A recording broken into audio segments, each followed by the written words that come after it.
Salut à tous, après les filles, place à leurs homologues masculins ce mercredi. Critiqués après leur défaite contre l'Islande, les experts restent pourtant parfaitement sereins avant d'affronter l'Espagne en quart de finale. Croyez-nous, ils savent parfaitement ce qu'ils ont à faire. On n'est plus la meilleure équipe, on n'est plus l'équipe du moment, donc il faut qu'on le redevienne et c'est tout. On a eu l'occasion de monter sur le toit de l'Olympe en 2008 à Pékin. Quand tu gagnes quelque chose, tu le laisses très rarement partir comme ça. Donc forcément, tu vas te battre pour le garder. Voilà. On veut se prouver qu'on est capable de gagner 2 fois les JO d'affilée et qu'il n'y a pas de limite à ce qu'une équipe peut espérer gagner. J'aurai le temps de me retourner quand je serai un papy et que j'aurai arrêté et quand on fera des bouffes le dimanche avec les frangins, dire putain vous vous souvenez, j'aurai le temps. Là pour l'instant je suis en plein dedans. On vous parlait hier de la redoutable défense des handballeuses. Le moins qu'on puisse dire c'est que ce n'est pas beaucoup plus tendre chez les garçons, comme nous l'explique la bétonneuse Didier Dinard.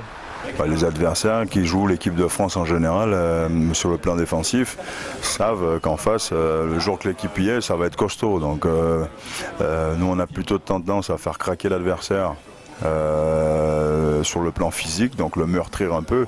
Donc ce qui veut dire que quand l'équipe de France est vraiment au rendez-vous, quand tu as 3 buts de retard, c'est vraiment un monde. Quand tu as un adversaire qui vient te chercher, il faut juste essayer de lui faire comprendre qu'il ne faut pas revenir souvent, c'est tout. Et si jamais un matador passait entre les cornes des taureaux bleus, c'est pas pour autant qu'il danserait la corrida. Et oui, reste encore après les face-à-face avec Thierry Omeyer.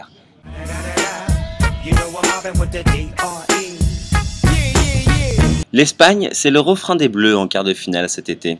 En basket, les Ibériques ont voulu faire les mannequins en laissant filer le match face au Brésil pour éviter les ricains. On a donc demandé à Mister Jacques Monclar comment contrer la Rora et sa raquette infernale. Il y a Ronny, il y a Ali Traoré, il y a Boris Diaw, il y aura le retour de Flo Pietrus. On a des ailiers comme le duo Gela-Batum, Michael Gelabal et Nico Batum qui peuvent donner un coup de main à l'intérieur. Il y a Kuba Diawara qui a un os aussi physiquement. Voilà, il faudra protéger Tony aussi, éviter qu'il lui fasse une conduite de Grenoble, qu'il le chasse comme ils arrivent bien à le faire. Voilà, il faut faire un match quasi parfait pour taper l'Espagne.